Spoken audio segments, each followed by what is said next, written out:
Hello friends, welcome back to GK prince academy. तो आज की इस वीडियो में हम डिस्कस करेंगे प्रैक्टिस सेट नंबर 14। इसके पहले 13 प्रैक्टिस सेट हो चुका है और ये होगा ग्राम पंचायतकारी मेंस का। अगर हम बात करें तो 100 क्वेश्चन होंगे इसमें। 100 क्वेश्चन में 65 क्वेश्चन ग्राम पंचायती राज से होने वाले हैं, 15 क्वेश्चन होंगे आपके कंप्यूटर से और साथ ही साथ 20 क्वेश्चन इसमें लास्ट में हम उत्तर प्रदेश स्पेशल से पूछेंगे, मतलब देखा जाएगा। तो टोटल 100 क्वेश्चन होगा जो कि आपके एग्जाम पैटर्न के अनुसार इस प्रैक्टिस सेट को सेट किया गया है। तो इसके पहले भी अगर आप लोगों ने नहीं देखा है 13 प्रैक्टिस सेट तक, तो उसको जरूर देखिएगा, आपके एग्जाम्स के लिए बहुत ही हेल्पफुल होने वाला है। चलिए ठीक है, तो चलिए स्टार्ट करते हैं इस वीडियो को। पहला क्वेश्चन लेते हैं इस वीडियो का। पहला क्वेश्चन इस तरीके से है कुछ, ग्राम सभा का क्या तात्पर्य है या ग्राम सभा का अर्थ क्या होता है ये बताना है। ठीक है, ग्राम सभा का अर्थ क्या होता है ये बताना। पंचायत क्षेत्र के लोग या फिर जिलाधिकारी के अभिसूचित विशिष्ट लोग या फिर ग्राम स्तर के पंचायत क्षेत्र के निर्वाचक नामावली में पंजीकृत लोग। तो इसका करेक्ट आंसर हो जाएगा, ये पिछले प्रैक्टिस सेट में भी इसका जो है बात हुई थी, तो आंसर इसका क्या हो जाएगा, आंसर इसका हो जाएगा सी ऑप्शन करेक्ट। ठीक है, ग्राम स्तर के पंचायत क्षेत्र के निर्वाचक नामावली जो होती है उसमें जो पंजीकृत लोग होते हैं उन्हें जो है ग्राम सभा के रूप में निर्देशित किया जाता है। यानी कि ग्राम सभा कोई निर्वाचित निकाय न होकर राज्यपाल द्वारा अनुसूचित गांव या गांव का समूह होता है, जिसके अंतर्गत में सभी सदस्य आते हैं जो वहां की मतदाता सूची में शामिल होते हैं। ठीक है, तो आंसर इसका सी ऑप्शन हो जाएगा। नेक्स्ट क्वेश्चन देखते हैं, पंचायतों एवं नागरिकों के संबंध में भारतीय संविधान में किस वर्ष प्रावधान किया गया था। पंचायतों या नगर पालिकाओं के संबंध में भारतीय संविधान में किस वर्ष प्रावधान किया गया था। तो पंचायतों एवं नगर पालिकाओं के संबंध में भारतीय संविधान में 73वां संविधान संशोधन जो कि पंचायतों से संबंधित था, 74वां संविधान संशोधन जो कि नगर पालिकाओं से था, ये सभी जो है 1992 में जो है ये प्रावधान किए गए थे। तो आंसर डी ऑप्शन करेक्ट हो जाएगा। ठीक है, अगला प्रश्न है, ग्रामीण स्थानीय शासन का पंचायती राज नामांकन किस भारतीय नेता के सुझाव का परिणाम था। तो इसका करेक्ट आंसर क्या हो जाएगा, तो इसका सी पार्ट आंसर हो जाएगा, महात्मा गांधी का सुझाव था। उनका मानना था कि गांव को राजनीतिक और प्रशासनिक स्तर पर जो है आत्मनिर्भर होना चाहिए तथा ग्रामीण स्तर पर जो है विकास के कार्य हैं वह वयस्क मतदारी के आधार पर जो है निर्वाचन का एक पंचायत द्वारा किया जाना चाहिए। तो करेक्ट आंसर सी पार्ट हो जाएगा। अगले क्वेश्चन की तरफ बढ़ते हैं। नेक्स्ट क्वेश्चन है, निम्नलिखित में से कौन पंचायतों की संरचना का बाबत उपबंध करने को अधिकृत है इनमें से। तो पंचायतों की संरचना का उपबंध करने के लिए कौन अधिकृत होता है। तो इसका आंसर करेक्ट क्या हो जाएगा, इसका आंसर हो जाएगा डी पार्ट, राज्य का विधानमंडल। कौन होता है, राज्य का विधानमंडल। और यह जो है संविधान का अनुच्छेद 243 का ग में कहा गया है बात। ठीक है, अगला क्वेश्चन देखते हैं, तो त्रिस्तरीय पंचायती राज को द्विस्तरीय पद्धति में बदलने का प्रस्ताव किस समिति ने दिया था। तो देखिए, त्रिस्तरीय पंचायती राज की अगर हम बात करें तो बलवंत राव मेहता ने समिति के द्वारा दिया गया था। ये 1957 में इनकी समिति गठन की गई थी। और इसको अगर हम बात करें तो दो स्तरीय में अगर हम बात करें तो ये अशोक मेहता समिति के द्वारा इन्होंने ये बातें सिफारिश की थी अपने समिति के द्वारा। ठीक है, इनकी समिति जो गठित की गई थी 1977 में। तो करेक्ट आंसर क्या हो जाएगा, बी ऑप्शन इसका राइट हो जाएगा। ठीक है, करेक्ट आंसर क्या हो जाएगा, बी ऑप्शन राइट हो जाएगा। और इसमें इन्होंने ग्राम पंचायत तथा पंचायत समिति को समाप्त करके जिला परिषद एवं मंडल स्तर पर जो है मंडल पंचायत गठित करने की संस्तुति दिया था। अगला क्वेश्चन देखते हैं, तो अगला क्वेश्चन है, अशोक मेहता समिति ने पंचायती राज के लिए जो है किस प्रतिमान की संस्तुति की थी। तो अशोक मेहता समिति अभी ऊपर बताया दो स्तरीय हो जाएगा, आंसर इसका बी ऑप्शन करेक्ट हो जाएगा। ठीक है, इन्होंने अगर हम बात करें अपनी रिपोर्ट जो है 1978 में प्रस्तुत किया था। इनकी सिफारिशों में द्विस्तरीय पद्धति में होना चाहिए, ये इन्होंने मेन इसका जो बिंदु था यही था। राज्य स्तर के नीचे लोक निरीक्षण में विकेंद्रीकरण के लिए जिला ही प्रथम बिंदु होना चाहिए, इनके द्वारा ये बातें कही गई थी। पंचायत चुनाव में सभी स्तर पर राजनीतिक पार्टियों की आधिकारिक भागीदारी हो, इनके द्वारा भी बात कहा गया था। ठीक है, अगला क्वेश्चन है, निम्नलिखित में से किस राज्य में अशोक मेहता समिति के मॉडल को लागू किया गया था। तो अशोक मेहता समिति के मॉडल को लागू करने वाला राज्य की अगर हम बात करेंगे तो कर्नाटक में लागू किया गया था, पश्चिम बंगाल में भी लागू किया गया था और आंध्र प्रदेश में भी लागू किया गया था। तो इन 3 राज्यों में गठन किया गया था। तो आंसर हो जाएगा डी पार्ट, उपरोक्त सभी। अगले क्वेश्चन की तरफ बढ़ते हैं, इटावा परियोजना की शुरुआत कब हुई थी। तो इटावा परियोजना की शुरुआत किया गया था 1948 में, आंसर इसका क्या हो जाएगा, डी ऑप्शन करेक्ट हो जाएगा। ठीक है, आंसर क्या हो जाएगा, डी ऑप्शन करेक्ट हो जाएगा। यह प्रायोगिक रूप से इटावा और गोरखपुर में प्रारंभ किया गया था, जिसका प्रमुख उद्देश्य क्या था, गांव की सामाजिक तथा आर्थिक समस्याओं को दूर करना इसका मेन उद्देश्य रहा था। ठीक है, विजयनगर साम्राज्य के मेला ग्राम में कितने ग्राम आते थे। विजयनगर साम्राज्य जो था उसमें मेला ग्राम जो होता था उसमें कितने ग्राम आते थे ये बताना है। तो इसका आंसर हो जाएगा सी पार्ट, 50 गांव आते थे। विजयनगर साम्राज्य में प्रशासन की सबसे छोटी इकाई जो थी वो क्या था, डर, या इसको ग्राम कहते हैं, ठीक है, डर या ग्राम। तो ये प्रशासन की सबसे छोटी इकाई होती थी और प्रत्येक गांव को अनेक वार्डों या मोहल्लों में बांटा गया था। मेला ग्राम जो होता था, मेला ग्राम में 50 ग्राम आते थे। चलिए नेक्स्ट क्वेश्चन की तरफ बढ़ते हैं। किस अभिलेख से चोलकालीन स्थानीय स्वशासन की जानकारी मिलती है? तो कौन से अभिलेख से मिलता है? तो वो है उत्तमेरूर अभिलेख। उत्तमेरूर अभिलेख से चोल सम्राट परांतक फर्स्ट जो था उसके शासन काल में 12वें और 14वें वर्ष के प्रसिद्ध उत्तमेरूर अभिलेखों से जो है चोलकालीन स्थानीय स्वशासन एवं ग्राम प्रशासन की जानकारी मिलती है। तो आंसर ए पार्ट करेक्ट हो जाएगा। ठीक है, अगले क्वेश्चन की तरफ बढ़ते हैं। ग्राम पंचायत के प्रत्येक प्रादेशिक निर्वाचन क्षेत्र का प्रतिनिधित्व किसके द्वारा किया जाता है? तो ग्राम पंचायत के प्रत्येक प्रादेशिक निर्वाचन क्षेत्र का प्रतिनिधित्व जो होता है वो ग्राम पंचायत के सदस्य द्वारा किया जाता है। तो आंसर ए पार्ट करेक्ट हो जाएगा, ग्राम पंचायत सदस्य। ठीक है, नेक्स्ट क्वेश्चन देखते हैं। पंचायती राज विभाग द्वारा वर्तमान में कौन से कार्यक्रम क्रियान्वित किए जा रहे हैं? तो पंचायती राज विभाग द्वारा ग्रामीण स्वच्छता कार्यक्रम जो है चलाया जा रहा है। पंचायती राज पदाधिकारियों एवं कर्मियों का प्रशिक्षण कार्यक्रम चलाया जा रहा है। भूख मुक्ति एवं जीवन रक्षा गारंटी योजना भी चलवाई जा रही है। तो इस तरीके से आंसर हो जाएगा डी पार्ट, उपयुक्त सभी। इनमें से सभी का जो है काम क्रियान्वित किया जा रहा है पंचायती राज विभाग के द्वारा। ठीक है, नेक्स्ट क्वेश्चन है। पंचायती राज प्रणाली में विद्यमान चुनौतियों से निपटने के लिए कौन से उपाय आवश्यक है इनमें से? तो इसका आंसर की बात करेंगे तो देखिए, अधिकारियों एवं आम जनता को योजनाओं को सफल क्रियान्वयन में सहयोग देना चाहिए। ठीक है, विकासात्मक कार्यों को एकत्रित करने विकासात्मक कार्यों को करने के लिए जो है प्रशासकों और विशेषज्ञों को स्वतंत्रता दी जानी चाहिए। समय समय पर विकास कार्यों का नियोजन, क्रियान्वयन एवं उनका मूल्यांकन किया जाना चाहिए। तो ये सभी होना चाहिए। तो आंसर हो जाएगा डी पार्ट, उपयुक्त सभी। ग्रामीण विकास के समक्ष वर्तमान में जो चुनौतियां विद्यमान हैं उनसे निपटने के लिए अधिकारी एवं आम जनता के सहयोग के साथ साथ समस्या के वास्तविक आंकड़े तथा तथ्य प्रशासन को प्राप्त कराने में जो संबंधित व्यक्ति को सहयोग प्रदान करना चाहिए। तो आंसर हो जाएगा डी पार्ट, उपयुक्त सभी। नेक्स्ट क्वेश्चन देखते हैं। भूमि प्रबंधन समिति के प्रमुख कार्य क्या है? ठीक है, तो भूमि प्रबंधन समिति के प्रमुख कार्य क्या होते हैं? तो पहला दिया गया वन तथा वृक्षों का परीक्षण, अनुरक्षण और विकास करना, जो कि ये भूमि प्रबंधन समिति के अंतर्गत आता है। कार्यों में से जोत चकबंदी में सहायता देना, तो ये भी आता है। हाट बाजार एवं मेलों का प्रबंध करवाना, ये भी आता है। तो आंसर हो जाएगा डी पार्ट, उपयुक्त सभी आता है। ठीक है, आंसर क्या जाएगा? डी पार्ट, उपयुक्त सभी आता है। अगले क्वेश्चन की बात करते हैं। तो ग्राम पंचायत का अध्यक्ष कौन होता है? तो ग्राम पंचायत का अध्यक्ष जो होता है वो ग्राम प्रधान ही होता है। आंसर बी ऑप्शन करेक्ट हो जाएगा। नेक्स्ट क्वेश्चन की तरफ बढ़ते हैं। निर्वाचन अभिकर्ता किसके द्वारा नियुक्त किया जाता है? तो निर्वाचन अभिकर्ता जो होता है ये निर्वाचन का उम्मीदवार के द्वारा नियुक्त किया जाता है। ठीक है, निर्वाचन का उम्मीदवार लिखित रूप से ग्राम पंचायत के किसी निर्वाचक को जो है अपना निर्वाचन अभिकर्ता नियुक्त कर सकता है, जो कि इसकी सूचना निर्वाचन अधिकारी को दे सकता है। ठीक है, नेक्स्ट क्वेश्चन है। भारतीय संविधान के किस अनुच्छेद के तहत पंचायतों के निर्वाचन संबंधी मामलों में न्यायालयों का हस्तक्षेप वर्जित है? यानी कि न्यायालय का हस्तक्षेप का वर्जितकरण अगर हम बात करेंगे तो प्रतिबंध किस अनुच्छेद के तहत बातें कही गई भारतीय संविधान में? तो वो है 243 का अड़ाव। तो आंसर हो जाएगा सी ऑप्शन करेक्ट, 243 का अड़ाव। ठीक है, आंसर क्या जाएगा? सी ऑप्शन 243 का अड़ाव। Next question. पंचायत के अध्यक्ष पद हेतु जो है आरक्षण संबंधी विधि बनाए जाने का प्राधिकार है, और किसको ये होता है प्राधिकार? तो ये होता है विधानमंडल को। आंसर इसका बी ऑप्शन करेक्ट हो जाएगा। अगले क्वेश्चन की तरफ बढ़ते हैं। तो पंचायत की सदस्यता के लिए निर्भरताएं किस अनुच्छेद में दिया गया है? ठीक है, तो पंचायत की सदस्यता के लिए निर्भरता संबंधी प्रावधान जो है अनुच्छेद 243 के 4 में वर्णन है। तो आंसर इसका ए ऑप्शन करेक्ट हो जाएगा। नेक्स्ट क्वेश्चन है। ग्राम पंचायतों का 5वां सामान्य निर्वाचन कब कराया गया था? तो ग्राम पंचायतों का 5वां सामान्य निर्वाचन जो हुआ था ये मार्च 1982 से लेकर जुलाई 1982 के मध्य हुआ था। तो आंसर इसका क्या हो जाएगा? सी ऑप्शन करेक्ट है। अगले प्रश्न की बात करते हैं। तो संयुक्त राज्य पंचायती राज अधिनियम 1947 कब लागू हुआ? तो ये लागू हुआ था 27 दिसंबर 1947 को। ठीक है, उत्तर प्रदेश विधानसभा द्वारा 5 जून को व उत्तर प्रदेश विधान परिषद द्वारा 16 सितंबर को संयुक्त प्रांत पंचायती राज अधिनियम 1947 पारित किया गया। 7 दिसंबर 1947 को गवर्नर जनरल की स्वीकृति प्राप्त हुई और 27 दिसंबर 1947 को यह अधिनियम गजट में प्रकाशित हुआ। तो प्रकाशित होते ही अधिनियम प्रभावी हो गया था। तो 27 दिसंबर फाइनली इसका राइट आंसर हो जाएगा। ठीक है,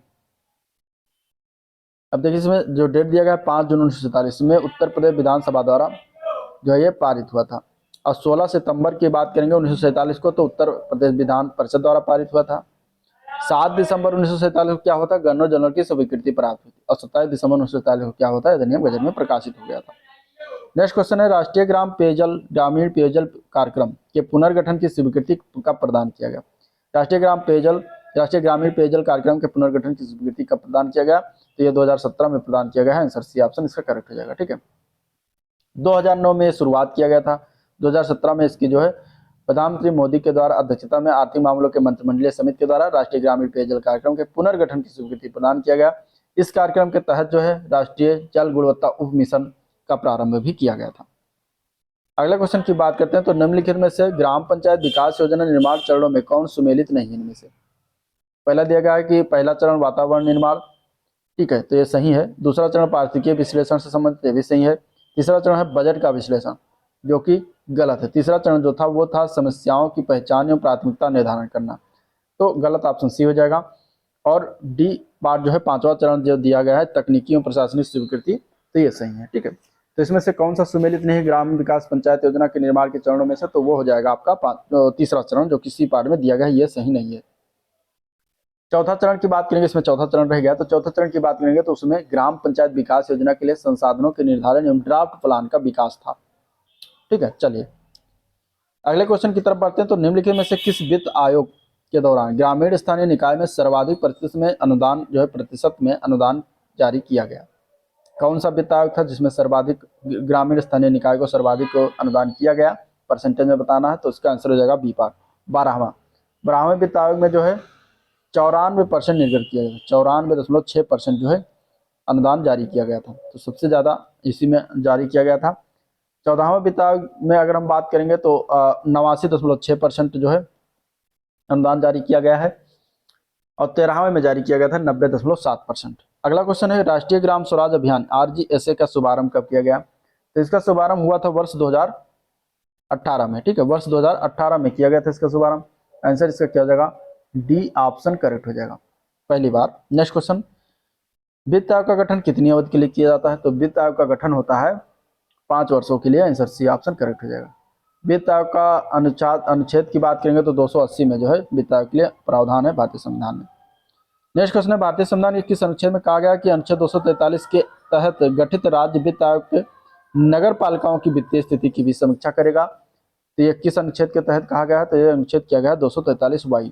आंसर इसका ए ऑप्शन करेक्ट हो जाएगा। ठीक है, आंसर क्या हो जाएगा, ए ऑप्शन करेक्ट हो जाएगा। अगला प्रश्न है राज्य वित्त आयोग के सदस्यों की योग्यता का निर्धारण किया जाता है और किसके द्वारा किया जाता है, तो ये करता है विधानमंडल के द्वारा करा जाता है, तो आंसर हो जाएगा इसका सी पार्ट। राज्यों का विधानमंडल विधि द्वारा वित्त आयोग की संरचना, सदस्यों की योग्यता, उनके चयन की रीति विहित जारी करेगा। आयोग अपनी प्रक्रिया एवं स्वयं अवधारित करेगा और उसे अपने कृत्यों के पालन के लिए जो है ऐसी शक्तियां प्राप्त होंगी जो राज्य विधानमंडल विधि द्वारा उसे प्रदान किया जाएगा। तो ये चीजें हो गई। नेक्स्ट क्वेश्चन देखते हैं। अगला क्वेश्चन है ग्राम पंचायत की भूमि पर स्थित बाजार में बेचे गए पशुओं की रजिस्ट्री पर शुल्क किसके द्वारा लगाया जा सकता है, तो ग्राम पंचायत की अगर भूमि पर स्थित जो बाजार है उसमें बेचा गया जो पशु है उसकी रजिस्ट्री पर जो शुल्क लगाया जाता है वो किसके द्वारा लगाया जा सकता है, तो ये लगाया जा सकता है ग्राम पंचायत के द्वारा। आंसर डी ऑप्शन करेक्ट हो जाएगा, इसको अधिकार है। आंसर इसका डी ऑप्शन करेक्ट हो जाएगा। ठीक है, नेक्स्ट क्वेश्चन की बात करते हैं, तो प्रत्येक रजिस्ट्रार के कार्यालय के बाहरी दरवाजे के पास लगे बोर्ड पर किस भाषा में लिखा होना चाहिए, तो प्रत्येक रजिस्ट्रार के कार्यालय के बाहरी दरवाजे के पास लगे बोर्ड पर अगर हम भाषा की बात करेंगे तो वो जो है स्थानीय भाषा में लिखा होना चाहिए। आंसर डी ऑप्शन करेक्ट है, स्थानीय भाषा। जो भी सूचना है वो किस में लिखी होनी चाहिए, तो स्थानीय भाषा वहाँ की लोकल लैंग्वेज में लिखी होनी चाहिए।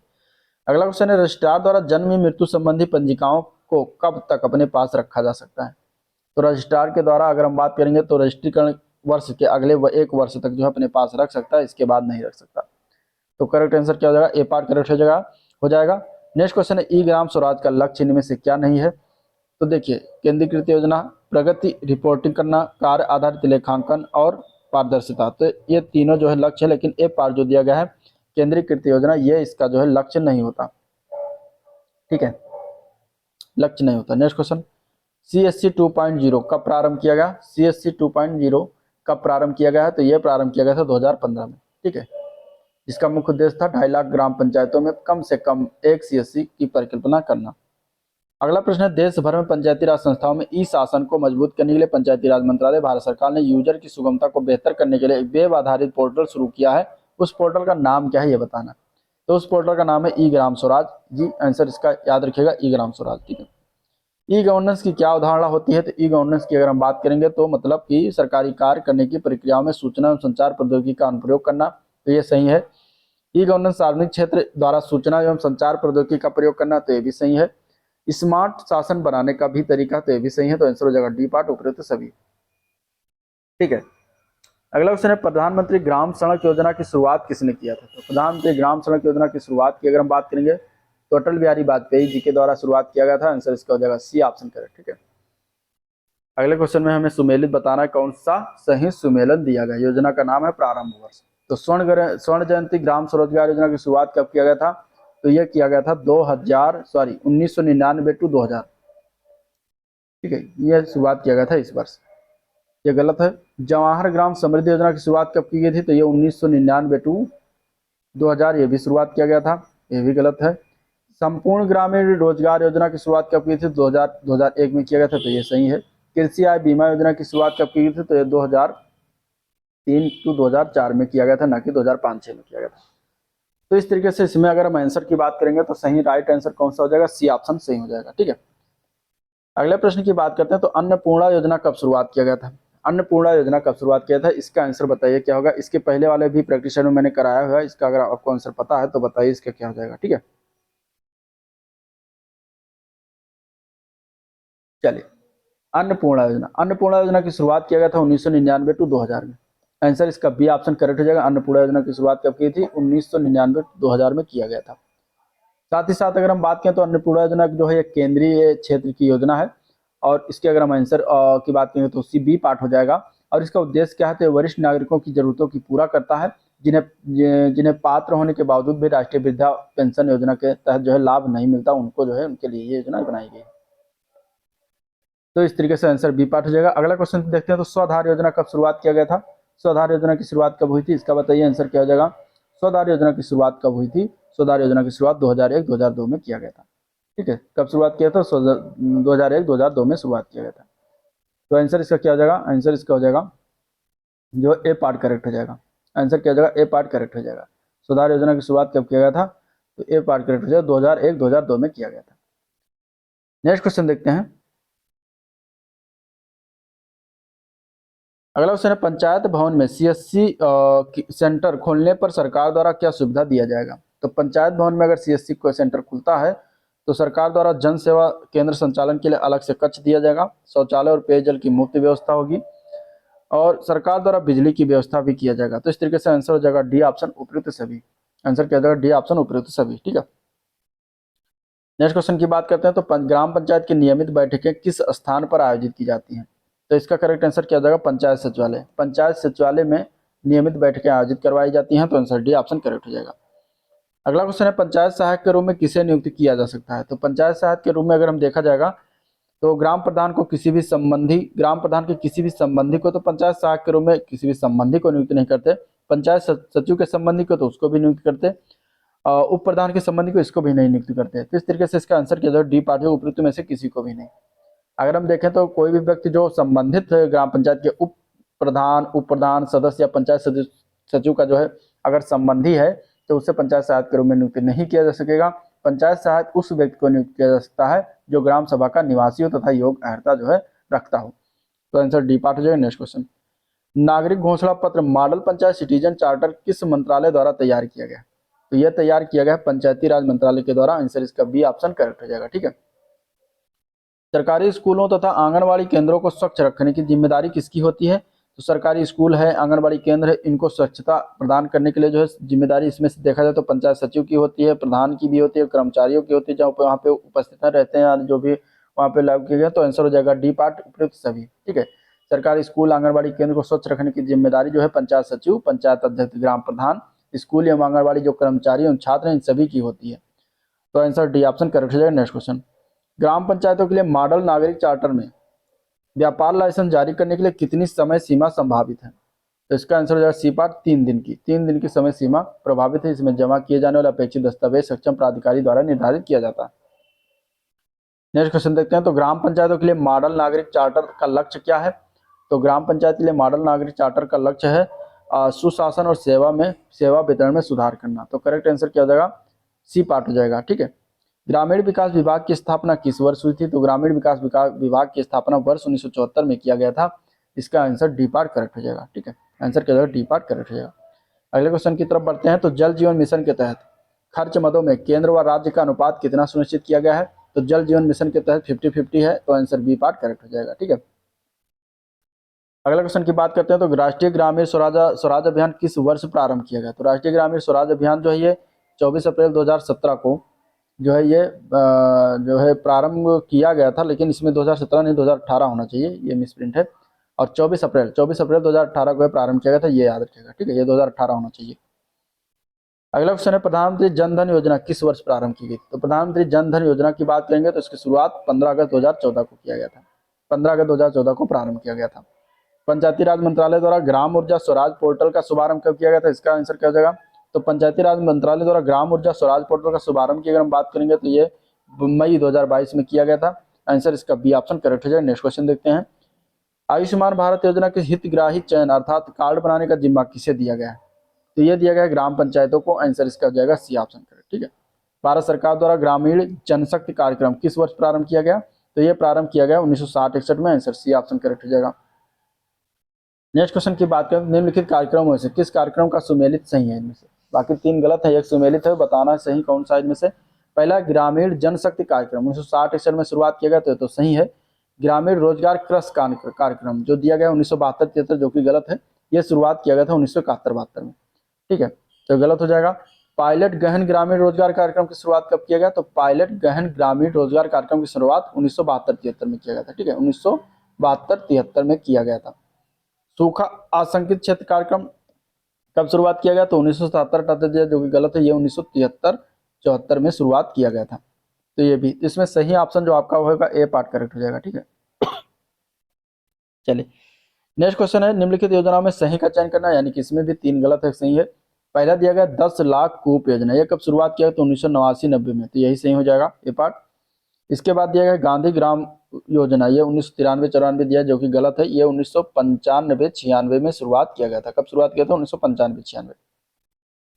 ग्रामीण मार्ग संपर्क योजना की शुरुआत कब की गई? तो 1996-97 में शुरुआत किया गया था। 1996-97 में शुरुआत किया गया था। ठीक है, 1996-97 में इसको शुरुआत किया गया था। स्वर्ण जयंती ग्राम योजना की शुरुआत कब की थी? तो 1997-98 में शुरुआत किया, 1997-98 में शुरुआत किया गया था। ठीक है, तो इस तरीके से आंसर आपका इसमें ए पार्ट हो जाएगा। बाकी सारे का हमने बता दिया। नेक्स्ट क्वेश्चन देखते हैं। ग्राम सभा की बैठकें आयोजित करने के लिए कानूनी रूप से बाध्य है? कौन बाध्य है? तो ग्राम सभा की बैठकें आयोजित करने के लिए कानूनी रूप से सरपंच जो होता है वो बाध्य होता है, तो आंसर ए पार्ट करेक्ट हो जाएगा।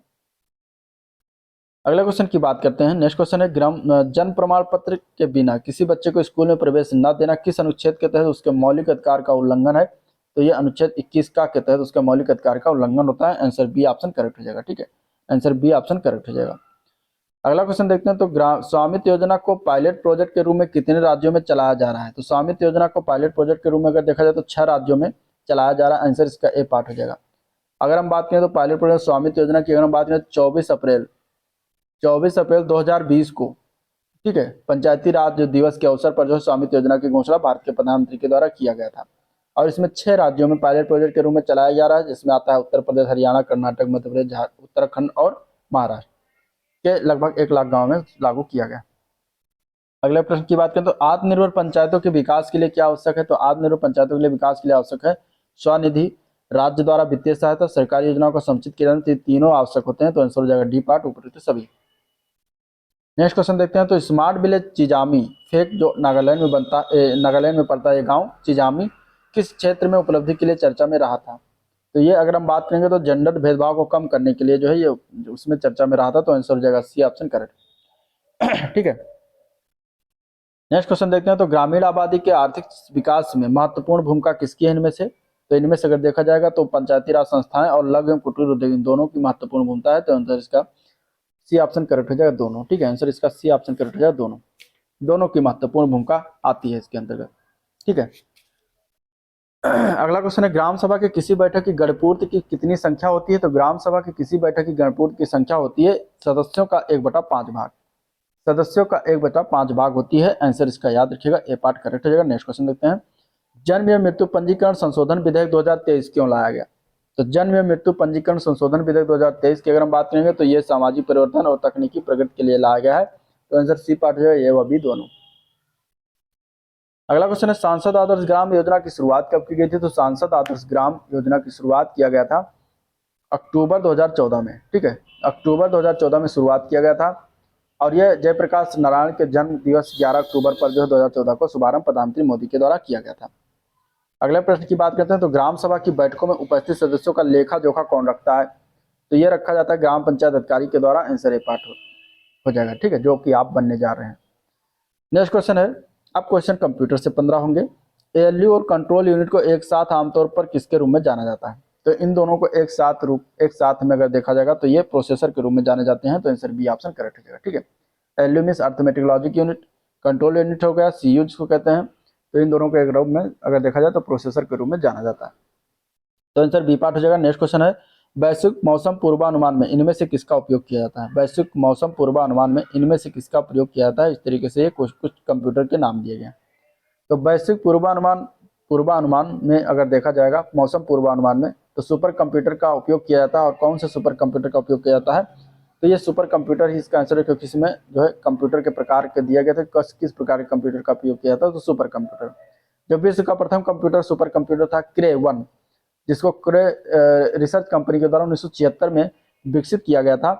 वो अगर हम बात करें तो भारत का जो सुपर कंप्यूटर है परम, ठीक है, परम जो है सुपर कंप्यूटर है, इसका विकास सीडैक ने 1991 में किया था।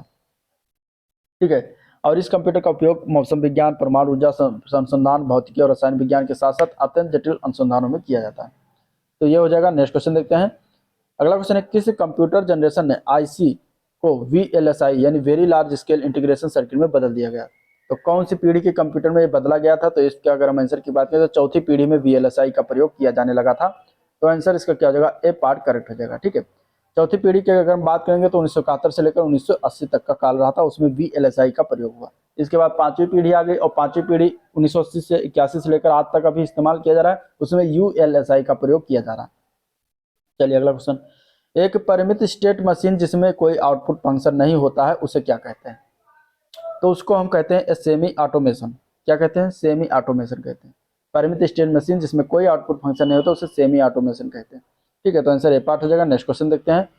फिलन ने कंप्यूटरों की गिनती कितनी श्रेणियों का वर्णन किया है? फिलन ने कंप्यूटरों की कितनी श्रेणियों का वर्णन किया है? तो फिलन के अनुसार कंप्यूटर को 4 प्रमुख श्रेणियों समूहों में विभाजित किया है। तो आंसर हो जाएगा बी पार्ट 4।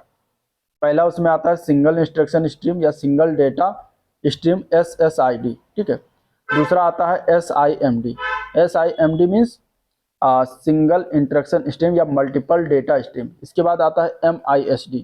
तीसरा आता है MISD जो कि multiple instruction stream single data stream आता है। फिर आता है MIMD आता है चौथा, जो कि आता है multiple instruction stream multiple data stream. तो इस तरीके से 4 भागों में डिवाइड किया गया। नेक्स्ट क्वेश्चन, कंप्यूटर के क्षेत्र में उभर रही नवीन प्रौद्योगिकी कौन सी है इनमें से? तो इसका आंसर जो है parallel processing system, parallel processing system, जो कि वर्तमान समय में एक उभरता हुआ प्रौद्योगिकी है। तो आंसर बी पार्ट करेक्ट हो जाएगा। अगले क्वेश्चन की देखते हैं। कौन सा मॉड्यूल का प्रयोग नियंत्रक के साथ किसी एप्लीकेशन को प्रारंभ करने के लिए किया जाता है इनमें से? तो इसका आंसर क्या हो जाएगा? तो इसका आंसर है डी पार्ट, एप्लीकेशन मॉड्यूल का प्रयोग करते हैं। आंसर डी पार्ट करेक्ट हो जाएगा। नेक्स्ट क्वेश्चन है, FTTP का फुल फॉर्म क्या है? इंपॉर्टेंट क्वेश्चन है। FTP का फुल फॉर्म की बात करेंगे तो इसका फुल फॉर्म बनता है फाइबर टू द प्रेमिसेस। ठीक है, फाइबर टू द प्रेमिसेस। तो आंसर इसका सी ऑप्शन करेक्ट रहेगा, फाइबर टू द प्रेमिसेस। ये फाइबर इंटरनेट से जुड़ी क्रिया विधि में जो है सिंगल मल्टी यूनिट और बिजनेस क्षेत्र को हाई स्पीड नेटवर्क उपलब्ध करती है। तो याद रखिएगा, इसका राइट आंसर सी ऑप्शन हो जाएगा। नेक्स्ट क्वेश्चन, अगला क्वेश्चन है, MS वर्ड में हैंगिंग इंडिटेशन क्या होता है? तो MS वर्ड में हैंगिंग इंडिटेशन की अगर हम बात करेंगे तो ये जो है पैराग्राफ की दूसरी और उसके बाद की सभी पंक्तियों की इंडिटेशन वैल्यू पहली पंक्ति से अधिक होता है, उसको हम कहते हैं हैंगिंग इंडिटेशन। तो आंसर क्या हो जाएगा? इसका ए पार्ट करेक्ट हो जाएगा। ठीक है, अगले क्वेश्चन की तरफ चलते हैं। तो दिया गया कि जब आप कोई टेक्स्ट एडिटर खोलते हैं तो कंप्यूटर स्क्रीन पर टिमटिमाता चिन्ह जो ब्लिंकिंग सिंबल होता है उसको हम क्या कहते हैं? तो उसको कहा जाता है कर्सर। क्या कहते हैं? कर्सर, जो कि कर्सर की भांति होता है। ठीक है, कर्सर की भांति होता है तो उसको हम क्या कहते हैं? कर्सर कहते हैं। नेक्स्ट क्वेश्चन, एरो की बात होता है, तीर की भांति। नेक्स्ट क्वेश्चन है, MS वर्ड में क्लिप आर्ट सम्मिलित करने के लिए निम्नलिखित में से किस विधि का प्रयोग किया जाता है? माइक्रोसॉफ्ट वर्ड में निचले पार्ट को अगर डाला जाता है तो किस प्रकार के विधि का प्रयोग करते हैं ये बताना है। तो इसका करेक्ट आंसर क्या हो जाएगा, तो करेक्ट आंसर हो जाएगा D part, insert picture command, यानी चित्र कमांड सम्मिलित करता है, इंसर्ट पिक्चर कमांड सम्मिलित किया जाता है। ठीक है, नेक्स्ट क्वेश्चन, एमएस वर्ड में यदि आप एक टेबल में टैब को प्रेस करते हैं तो कर्सर आपको कहां पे ले जाता है। तो एमएस वर्ड में अगर हम देखेंगे तो एमएस वर्ड में किसी टेबल में एक कॉलम से दूसरे कॉलम में जाने के लिए जो है टैब की का प्रयोग किया जाता है। तो इसका आंसर क्या हो जाएगा, तो इसका आंसर हो जाएगा नेक्स्ट कॉलम, नेक्स्ट कॉलम में ले जाता है। आंसर इसका क्या हो जाएगा, डी ऑप्शन करेक्ट हो जाएगा। ठीक है, अगला क्वेश्चन है माइक्रोसॉफ्ट एक्सेल को क्या कहा सकते हैं इसमें से, तो माइक्रोसॉफ्ट एक्सेल को हम स्प्रेडशीट भी कहते हैं। आंसर सी ऑप्शन करेक्ट है। नेक्स्ट क्वेश्चन, सॉफ्टवेयर जो आपकी वेब पेज पढ़ने और इंटरनेट सिर्फ सर्फ करने की अनुमति देता है उसे क्या कहते हैं, तो उसको कहा जाता है वेब ब्राउजर। क्या कहते हैं, वेब ब्राउजर कहते हैं। ठीक है, वेब ब्राउजर होता है। आंसर इसका डी ऑप्शन करेक्ट हो जाएगा। अगला क्वेश्चन है ऑपरेटिंग सिस्टम एक तरह का किस प्रकार का सॉफ्टवेयर है, तो ऑपरेटिंग सिस्टम एक प्रकार का सिस्टम सॉफ्टवेयर के अंतर्गत आता है। तो आंसर बी ऑप्शन इसका राइट हो जाएगा। क्या हो जाएगा, ऑप्शन बी पार्ट इसका राइट हो जाएगा। ठीक है, आंसर इसका बी पार्ट करेक्ट हो जाएगा। नेक्स्ट क्वेश्चन, उत्तर प्रदेश में, अब आ गया उत्तर प्रदेश क्वेश्चन। ठीक है, तो उत्तर प्रदेश में निम्नलिखित में से किस शहर में भारतीय रेल की कोच की निर्माण इकाई, आधुनिक rail coach factory, modern coach factory स्थित है इनमें से। ठीक है, तो इनमें से ऑप्शन में बताना है कहाँ पे आधुनिक मॉडर्न कोच रेल फैक्ट्री स्थित है। तो इसमें से अगर देखा जाएगा तो आंसर क्या जाएगा, ए पार्ट रायबरेली में स्थित है। आंसर क्या जाएगा, ए पार्ट रायबरेली। अगला क्वेश्चन है 2011 की जनगणना के अनुसार उत्तर प्रदेश का सर्वाधिक साक्षर जनपद कौन सा था। तो उत्तर प्रदेश सर्वाधिक साक्षरता के मामले में देखा जाएगा तो इनमें से हो जाएगा कानपुर, लेकिन पहले नंबर पर आता है गौतम बुद्ध नगर। सर्वाधिक साक्षरता जिला वाला जिला कौन सा है, सर्वाधिक साक्षरता दर वाला जिला, तो गौतम बुद्ध नगर। यहाँ पे 80.12% साक्षरता दर है। ठीक है, 80.12% साक्षरता दर है। तो इसमें से अगर देखा जाए तो कानपुर हो जाएगा, दूसरे नंबर पर कानपुर नगर आता है, तीसरे नंबर पर औरैया, चौथे नंबर पर इटावा, पांचवें नंबर पर गाजियाबाद आता है। अगला क्वेश्चन, उत्तर प्रदेश का वो जनपद कौन सा है जहां अल्पसंख्यक समुदाय का सर्वाधिक केंद्रीकरण हुआ है, तो वो जनपद है रामपुर। ठीक है, रामपुर ऐसा है जहाँ पे अल्पसंख्यक समुदाय का सर्वाधिक केंद्रीकरण वाला स्थान पर है। तो यहाँ पे लगभग 50.5% अल्पसंख्यक जो है निवास करते हैं। अगला क्वेश्चन है एक जिला एक उत्पाद योजना के तहत हस्त निर्मित कागज के उत्पादन के लिए उत्तर प्रदेश के किस जिले को चुना गया है, तो उसमें से अगर बात करेंगे तो जालौन जिला को इसमें से चुना गया है। ठीक है, नेक्स्ट क्वेश्चन है किसी जिले के भू राजस्व प्रशासन का प्रभारी मुख्य अधिकारी कौन होता है, तो भू राजस्व प्रशासन का प्रभारी मुख्य अधिकारी की अगर हम बात करेंगे तो कौन होगा, तो इसका आंसर हो जाएगा सी पार्ट, जिला कलेक्टर होता है। ठीक है, जिला कलेक्टर होता है, भू राजस्व प्रशासन का प्रभारी मुख्य अधिकारी होता है। अगला क्वेश्चन है उत्तर प्रदेश में संपूर्णानंद संस्कृति विश्वविद्यालय कहाँ पर स्थित है, तो उत्तर प्रदेश में संपूर्णानंद संस्कृत विश्वविद्यालय जो है वाराणसी में स्थित है। आंसर डी ऑप्शन हो जाएगा। भारत सरकार ने किस वर्ष में उत्तर प्रदेश की 10 नई आदिवासी जातियों को अनुसूचित जनजातियों के रूप में जो है सूचीबद्ध किया, तो इसका करेक्ट आंसर क्या हो जाएगा, तो 2003 में किया गया था। ठीक है, 10 नए आदिवासियों को अनुसूचित में जो है जातियों में के रूप में सूचीबद्ध किया गया था। तो इसका आंसर बी ऑप्शन करेक्ट हो जाएगा। नेक्स्ट क्वेश्चन है बधाई कौन सी विधा है, तो बधाई की अगर हम बात करेंगे तो इनमें से तो बधाई जो होता है ये बुंदेलखंड का एक लोक संगीत है। तो आंसर क्या हो जाएगा इसका, बुंदेलखंड की लोक संगीत। ठीक है, तो आंसर क्या हो जाएगा, बुंदेलखंड की लोक संगीत। अगले क्वेश्चन में मैचिंग बताना है कि कौन सा किससे मैच करता है, तो कनक भवन कहाँ स्थित है, कनक भवन जो है ये अयोध्या में पड़ता है। ठीक है, इसके अलावा कामतगिरी पर्वत कहाँ पर है, तो ये चित्रकूट में हो जाएगा। इसके अलावा अगर हम देखते हैं कालिंजर दुर्ग तो ये बांदा में है, और देवा शरीफ की बात करेंगे तो ये बाराबंकी में है। तो इस तरीके से मिलान करने के लिए भी आ जाता है। करेक्ट आंसर इसका बी ऑप्शन हो जाएगा। नेक्स्ट क्वेश्चन देखते हैं। अगला क्वेश्चन है निम्नलिखित में से किस स्थान पर उत्तर मध्य क्षेत्र सांस्कृतिक केंद्र स्थित है, तो कौन से स्थान पर स्थित है, तो यह प्रयागराज में स्थित होगा। आंसर इसका ये ऑप्शन करेक्ट है। ठीक है, आंसर इसका ए ऑप्शन करेक्ट हो जाएगा। अगले क्वेश्चन में भी हमें मिलान करना, उत्तर प्रदेश में ऐतिहासिक इमारत और स्थान दिया गया है। तो 84 गुंबद किस जिले में स्थित है, तो 84 गुंबद की बात करेंगे तो जालौन जिले में है। जामा मस्जिद की बात करें तो ये कहाँ पर स्थित है, तो जामा मस्जिद की अगर हम बात करेंगे तो जामा मस्जिद जो है ये पड़ता है जामा मस्जिद मुरादाबाद में। ठीक है, जामा मस्जिद कहाँ पड़ता है, मुरादाबाद। बौद्ध स्तूप की बात करेंगे तो बौद्ध स्तूप कहाँ पड़ता है, तो बौद्ध स्तूप जो है इसमें से अगर देखा जाएगा तो बौद्ध स्तूप कुशीनगर में है। ठीक है, इसके अलावा कामतगिरी पर्वत की अगर हम बात करेंगे तो ये कहाँ पड़ता है, तो कामतगिरी पर्वत जो है ये चित्रकूट में पड़ता है। इस तरीके से ये आंसर हो जाएगा। तो इस तरीके से मिलान करने को भी आता है, आप इसको जरूर जानिएगा। आंसर हो जाएगा सी ऑप्शन करेक्ट। ठीक है, आंसर क्या हो जाएगा, सी ऑप्शन करेक्ट हो जाएगा। नेक्स्ट क्वेश्चन, उत्तर प्रदेश में यमुना एक्सप्रेसवे निम्नलिखित में से किन दो शहरों को जोड़ने के लिए बनाया गया है, तो इनमें से अगर देखा जाए तो सी पार्ट है आगरा और नोएडा को। ठीक है, 165.53 किलोमीटर दूरी है, 6 लेन एक्सप्रेसवे है। अप्रैल 2001 में गठित यमुना एक्सप्रेसवे औद्योगिक विकास प्राधिकरण के द्वारा build operate and transfer BOT model परियोजना के अंतर्गत जेपी इंफ्राटेक लिमिटेड द्वारा कराया गया। उत्तर प्रदेश में कौन सा एकमात्र क्षेत्र है जहां तांबा पाया जाता है? तो एकमात्र क्षेत्र ललितपुर है जहां पर तांबा की प्राप्ति होती है। तो आंसर सी ऑप्शन करेक्ट है, ललितपुर जिला। ठीक है, क्योंकि मध्य प्रदेश झांसी और इसे कोने पर लटका हुआ है। अगला क्वेश्चन है, उत्तर प्रदेश के निम्नलिखित शहरों में से कौन सा मैंगो फूड फेस्टिवल की मेजबानी करता है? तो इसमें से हो जाएगा इसका आंसर जो है सी पार्ट, लखनऊ। ठीक है, लखनऊ मेजबानी करता है। उत्तर प्रदेश में सुरमा उद्योग के लिए प्रसिद्ध जिला कौन सा है? तो वह है मुरादाबाद। ठीक है, सॉरी मुरादाबाद नहीं होगा, इसका आंसर हो जाएगा बरेली। बरेली जो है सुरमा उद्योग होगा, माफ करिएगा, बरेली सुरमा उद्योग है। आजमगढ़ ब्लैक पाटरी उद्योग है। बरेली कत्था उद्योग भी आता है। पीलीभीत बांसुरी उद्योग है। सीतापुर, सहारनपुर, नजीमाबाद ये सभी आते हैं प्लाईवुड उद्योग। ठीक है, अगला क्वेश्चन है, उत्तर प्रदेश में प्रथम निर्यात संवर्धन औद्योगिक उद्यान कहाँ स्थापित किया गया है? तो ये स्थापना किया गया बृहद नोएडा में। आंसर बी पार्ट हो जाएगा। ब्लैक पॉटरी के लिए geographical indication tag Uttar Pradesh में निम्नलिखित में से किस स्थान से संबंधित है? तो ये संबंधित है निजामाबाद, जो कि आजमगढ़ में पड़ता है। तो आंसर सी ऑप्शन करेक्ट हो जाएगा। उत्तर प्रदेश का बीज प्रमाणीकरण ब्यूरो कहाँ स्थित है? तो ये स्थित है आलमबाग में। उत्तर प्रदेश के आलमबाग यानी कि लखनऊ में ये पड़ता है। ठीक है, 2002 में इसकी स्थापना किया गया था। उत्तर प्रदेश का सबसे बड़ा उत्पादक कौन सा है? उत्तर प्रदेश इनमें से किस फल का सबसे बड़ा उत्पादक राज्य है? तो इसमें से अगर देखा जाए तो आम का उत्पादक राज्य है सबसे बड़ा। तो आंसर सी ऑप्शन हो जाएगा। निम्नलिखित में से किस दलहन फसल का क्षेत्रफल उत्तर प्रदेश में जो है सर्वाधिक है?